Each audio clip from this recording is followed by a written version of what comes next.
Sexual reproduction in organism. ज्या रिप्रोडक्शनच्या प्रोसेसमध्ये gamete तयार होतात, मेल गॅमेट तयार होतील, फिमेल गॅमेट तयार होतील आणि या दोन गॅमेटचं युनियन होऊन त्याच्यापासून झायगोट नावाची सेल तयार होते.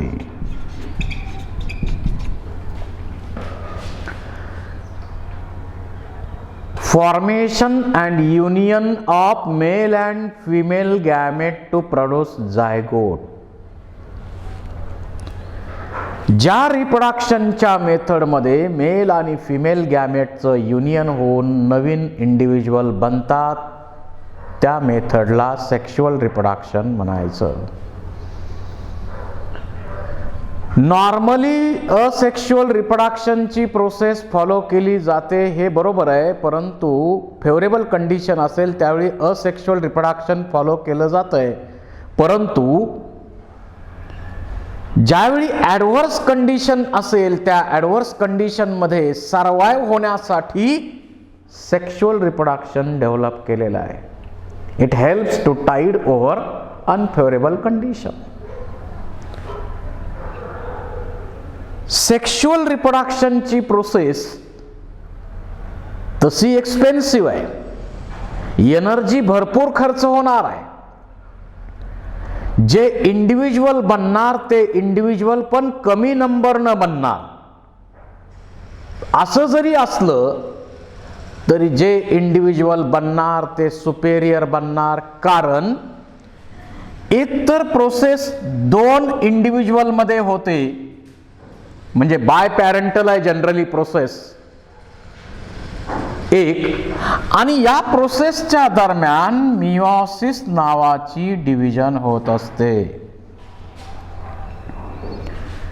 मिओसिस मध्ये तुम्हाला माहिती आहे रिकॉम्बिनेशन होतात, रिकॉम्बिनेशन मुळे व्हेरिएशन होतात आणि variation leads to evolution. Sexual रिप्रोडक्शनच्या प्रोसेसमध्ये मेल आणि फिमेल गॅमेटचं युनियन होऊन झायगोट नावाची सेल तयार होते. आता अल्गी फंजाय असतील तर या झायगोट भोवती थिक वॉल सिक्रेट करणार आणि डायरेक्ट यापासून नवीन इंडिव्हिज्युअल बनवणार. परंतु बाकीचे जे हायर ग्रुप आहेत त्यांच्यामध्ये मात्र झायगोट पासून एम्ब्रिओ बनणार आणि एम्ब्रिओ पासून नवीन इंडिव्हिज्युअल बनणार. So zygote acts as a connecting link between two generations. या दोन जनरेशन मध्ये कनेक्शनचं काम कोण करणार आहे तर झायगोट करणार आहे. असेक्शुअल पेक्षा सुपेरियर इंडिव्हिज्युअल कोणत्या मेथडनं बनणार आहेत तर सेक्शुअल रिप्रोडक्शननं हे इंडिव्हिज्युअल बनणार आहेत. सुपेरियर इंडिव्हिज्युअल बनणार, स्ट्रॉंग इंडिव्हिज्युअल बनणार. नंबर कदाचित कमी असेल त्याचा, परंतु स्ट्रॉंग इंडिव्हिज्युअल या सेक्शुअल रिप्रोडक्शनच्या प्रोसेसनं बनतात. तर असेक्शुअल पेक्षा सुपेरियर मेथड म्हणून सेक्शुअलचा उल्लेख करता येईल. परंतु इंडिव्हिज्युअल भरपूर तयार करायचे, जेनेटिकली सिमिलर तयार करायचे तर असेक्शुअलच मेथड जास्त फेवरेबल आहे, महत्वाची आहे. परंतु सुपेरियर इंडिव्हिज्युअल, स्ट्रॉंगर इंडिव्हिज्युअल बनवायचे असतील तर त्यासाठी सेक्शुअल रिप्रोडक्शनची आवश्यकता आहे. आता लाईफ सायकलचा विचार केला तर प्रत्येक इथं लाईफ सायकल मध्ये 3 मेन फेजेस येतात. Juvenile phase, second is reproductive phase आणि सेनेसंट फेज. ज्युएनाइल फेज जो झायगोट तयार झाला त्यापासून डायरेक्ट किंवा एम्ब्रिओ बनला आणि त्याचं जर्मिनेशन होऊन त्याच्यापासून नवीन इंडिव्हिज्युअल बनतो आणि नवीन इंडिव्हिज्युअल बनल्यापासून व्हेजिटेटिव्ह ग्रोथ कंप्लीट होईपर्यंतचा जो ड्युरेशन असतो प्रत्येकाचा त्याला आपण म्हणतो ज्युएनाइल फेज. एखादं सीड आहे ते सीड जर्मिनेट झाल्यानंतर नवीन प्लांट तयार होतं. ते प्लांट ग्रो होतं त्याची हाईट वाढते आणि ही व्हेजिटेटिव्ह ग्रोथ कंप्लीट होईपर्यंतचा हा जो कालावधी आहे त्या फेजला आपण म्हणतो ज्युएनाइल फेज.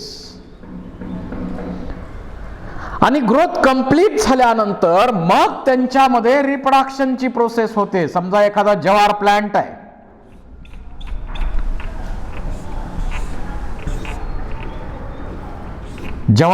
आहे, व्हेजिटेटिव्ह ग्रोथ कंप्लीट होईल ज्युएनाइल फेज मध्ये आणि रिप्रोडक्टिव्ह फेज मध्ये येणार. रिप्रोडक्टिव्ह फेज मध्ये काय होणार? सेक्शुअल रिप्रोडक्शनची प्रोसेस होणार. त्यामध्ये फ्लावर्स बनणार, फ्लावर्स पासून शेवटी फ्रूट बनणार, सीड त्याच्यामध्ये बनणार, एक अनेक जे काय असतील. म्हणजे सेक्शुअल रिप्रोडक्शनची फेज जी इथं निर्माण झालेली आहे व्हेजिटेटिव्ह ग्रोथ कंप्लीट झाल्यानंतर तिला आपण म्हणतो रिप्रोडक्टिव्ह फेज. आणि रिप्रोडक्टिव्ह फेज नंतर ओल्ड एज किंवा त्याच्यानंतर हे प्लांट ओल्ड होतं आणि आपलं अस्तित्व संपतं.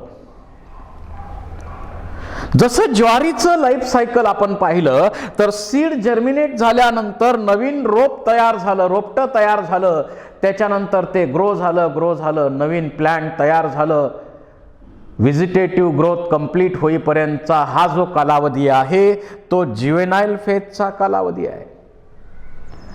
फ्लावर्स फ्रुट्स त्याच्यामध्ये जे तयार होतात ते त्या रिप्रोडक्टिव्ह फेज मध्ये होतात आणि त्याचे सीड काढून आणल्यानंतर राहिलेलं प्लांट आहे ते ओल्ड प्लांट आहे, ते सेनेसंट आहे, ते आता प्लांट हळूहळू नष्ट होणार आहे, त्याला आपण सेनेसंट फेज म्हणतो. म्हणजे लाईफ सायकल मध्ये ज्युएनाइल फेज येते, रिप्रोडक्टिव्ह फेज येते आणि सेनेसंट फेज सुद्धा येते. आता हे अॅन्युअल प्लांट मध्ये सांगणं सोपं आहे. अॅन्युअल प्लांट मध्ये आपण हे सांगू शकतो ज्वारीचं लाईफ सायकल, मकाचं लाईफ सायकल, बाजरीचं लाईफ सायकल, गव्हाचं लाईफ सायकल, राईसचं लाईफ सायकल. याच्यामध्ये ज्युएनाइल फेज, रिप्रोडक्टिव्ह फेज आणि senescent phase clear cut distinct आहेत, दिसतात आपल्याला त्या. किंवा बायॲन्युअल लाईफ सायकल असेल, कॅरॉट आहे, रॅफनस आहे, यांच्यामध्ये सुद्धा आपण तिन्ही फेजेस दिसू शकतात. परंतु जे पेरेनियल प्लांट आहेत त्यांच्यामध्ये या फेजेस कशा वेगवेगळ्या पद्धतीनं असतील, डिस्टिंक्ट असतील किंवा डिस्टिंक्ट नसतील. काही मध्ये अनयुज्युअल कंडिशन सुद्धा आपल्याला पाहायला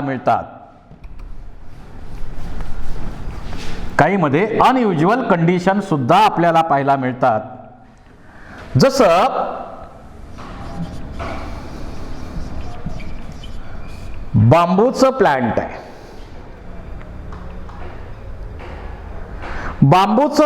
आहे. याला एकदाच लाईफ टाइम मध्ये फ्लावर येतात 50 to 100 years. In 50 to 100 years 50 ते 100 वर्षामध्ये एकदाच फ्लावर त्यांना येतात, लाईफ मध्ये एकदाच फ्लावर येतात. म्हणजे ही अनयुज्युअल कंडिशन आपल्याला काही प्लांटमध्ये, बांबू सारख्या प्लांटमध्ये पाहायला मिळते. त्याचबरोबर स्ट्रॉबिलांथस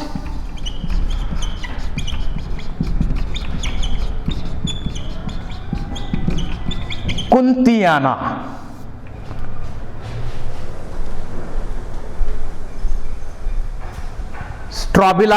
स्ट्रॉबिलांथस स्कुंतियाना हे जे प्लांट आहे, केरळ, तामिळनाडू, त्याचबरोबर कर्नाटकचा काही भाग असेल, तर त्या एरियामध्ये हे प्लांट मोठ्या, नीलकुंभी नाव आहे त्या प्लांटचं, हे प्लांट मोठ्या प्रमाणावर आढळतं. आणि या प्लांटला निळ्या रंगाची फुलं येतात आणि दर 12 वर्षांनी एकदाच फ्लावर येतात. दर 12 वर्षांनी एकदा फ्लावर येतात, निळ्या रंगाची फुलं असतात. 2006 मध्ये आपण फ्लावर ऑक्टोबरमध्ये 2006च्या सप्टेंबर ऑक्टोबर मध्ये हे फ्लावर आले होते आणि सगळीकडं निळं निळं निळं निळं निळं निळं तो भाग आपल्याला दिसत होता. आणि म्हणून या भागालाच, या एरियालाच आपण नीलगिरी हिल्स असं म्हणतो. दर 12 वर्षांनी एकदा निळ्या रंगाचे फ्लावर्स इथं येतात. म्हणजे काही प्लांट मध्ये असे अनयुज्युअल फ्लावरिंग सुद्धा आहे. आता प्लांट मध्ये फ्लावरिंग आणि फ्रुटिंग ही प्रोसेस कधी होते यावर त्याचे ग्रुप केलेले आहे. मोनोकार्पिक आणि पॉलीकार्पिक.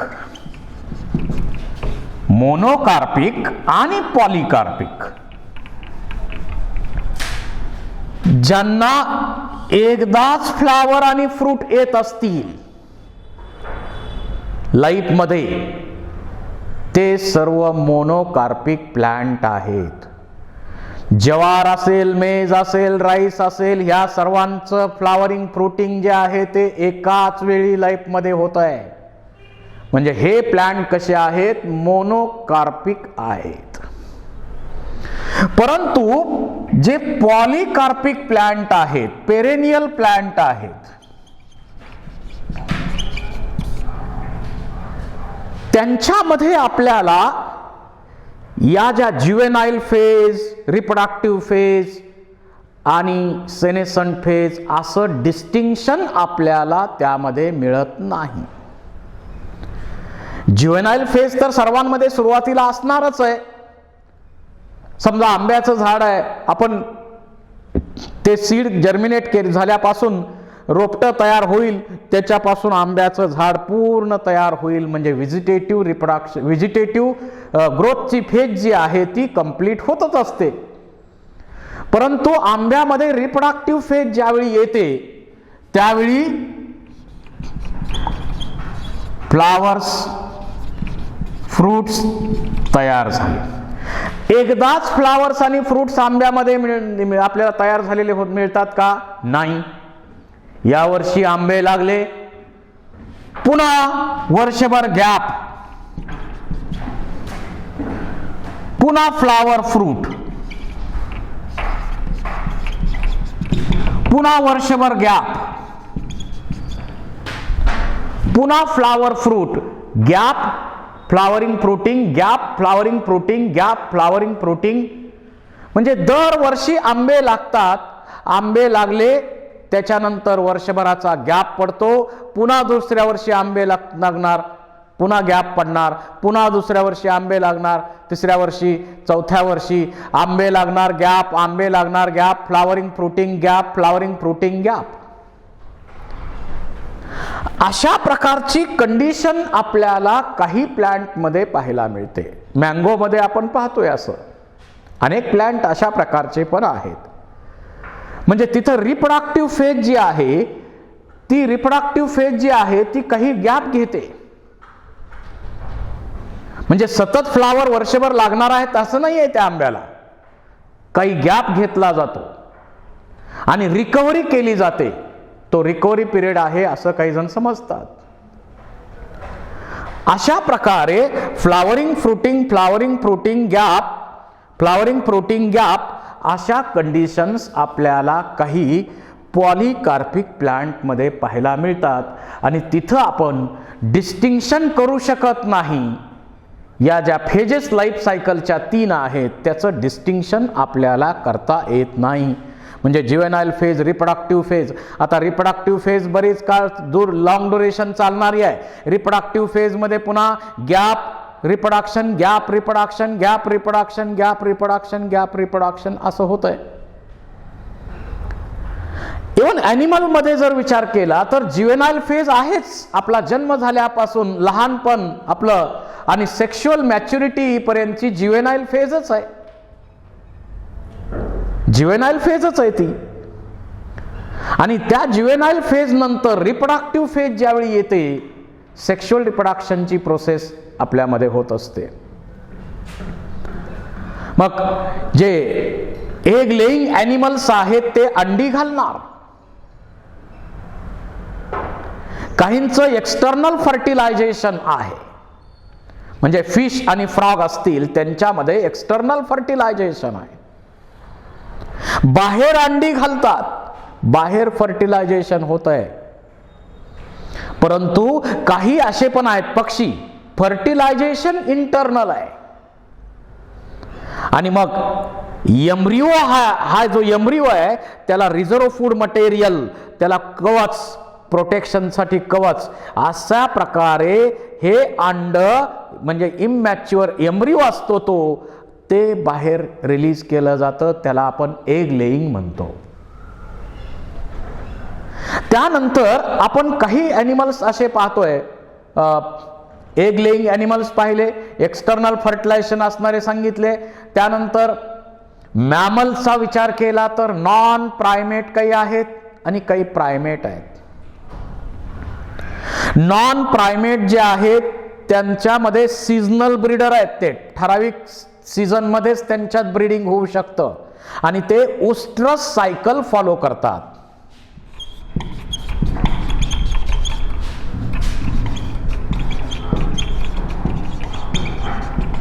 नॉन प्रायमेट मध्ये ओस्ट्रस सायकल फॉलो केलं जातं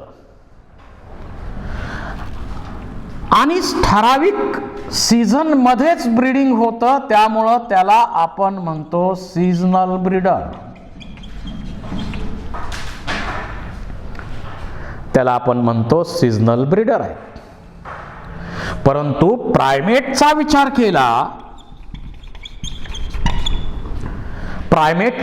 केला तर त्यांच्यामध्ये कंटिन्युअस ब्रीडर आहेत.